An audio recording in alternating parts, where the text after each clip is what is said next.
So I absolutely love cameras, but I didn't realize how bad my camera collecting problem was until I recently did some spring cleaning and put all my cameras together and saw I have a huge collection. So I want to show you some of the cameras that are in my collection. Now, some of them are just sort of simple old digital cameras. Like this is the CyberShot U. This is a Sony one that took memory stick and AAA batteries. Oh, I got some like gunk on my hands from that.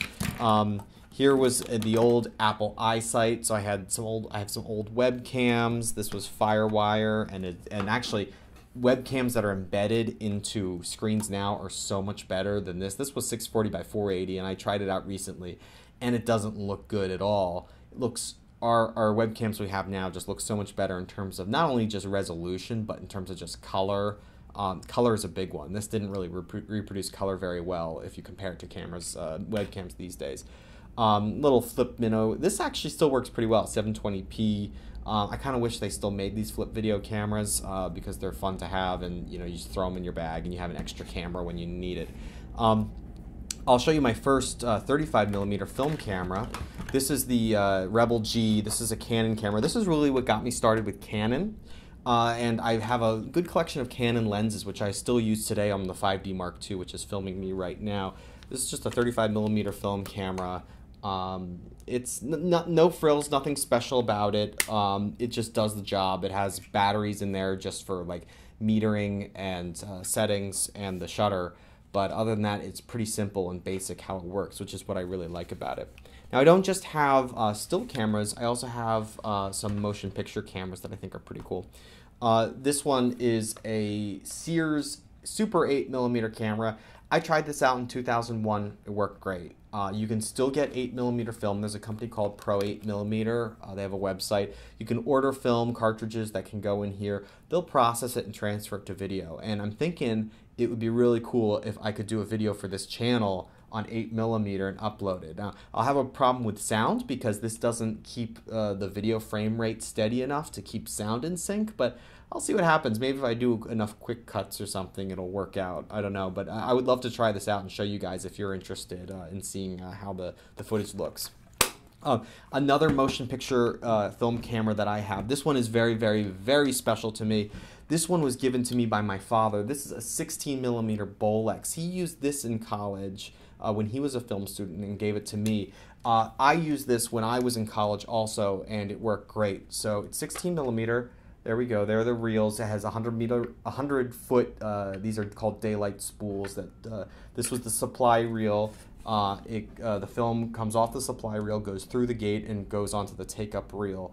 And I want to show you this in operation. This is entirely mechanical. There are no batteries at all, but it still works like a champ. You have to wind it up. Let me get the cover closed here. There we go. You have a crank here to wind it up. Crank it up, and there's a I believe it's a mechanical governor in there that's keeping it on speed. It can go anywhere from 12 frames per second to 64. I have it set to 24 right now, and listen to what it sounds like. That sounds pretty good. That sounds really good for something so old and so mechanically complex. That sounds great. It has a medium or normal lens, a wide angle, and telephoto lens on a turret. So when you want to change your lens, you just have to do that. There are no zoom lens on this guy. So yeah, this was great, and I shot film on this, and I love this camera. The last camera I want to show you is one of my favorites. This is a Sony Mavica. Now, I found this on a junk shelf, and it's a lot like one I used in college. And the cool thing about it is that it's a digital camera, but instead of using flash memory, it uses magnetic memory, a floppy disk. So, got the floppy disk here, pop it into the floppy drive on the camera. This thing still works. I'm going to turn it on. It thinks it's 1997. There's no battery backup on this right now, so it doesn't know what date it is. And so I'm going to take a picture here of my my component bins. Okay.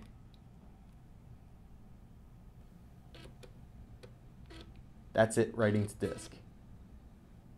So it's written to disk, and I'm going to put a link in the description to that picture I just took if you want to check out how high res that is. But I do have a, here we go, I've got a floppy disk reader right here. So that's just a little bit of my camera collection. I wanted to show it off to you guys. I've got a lot more than that, and a lot of them don't work, but these are some of my favorites and give a good sample of what I have.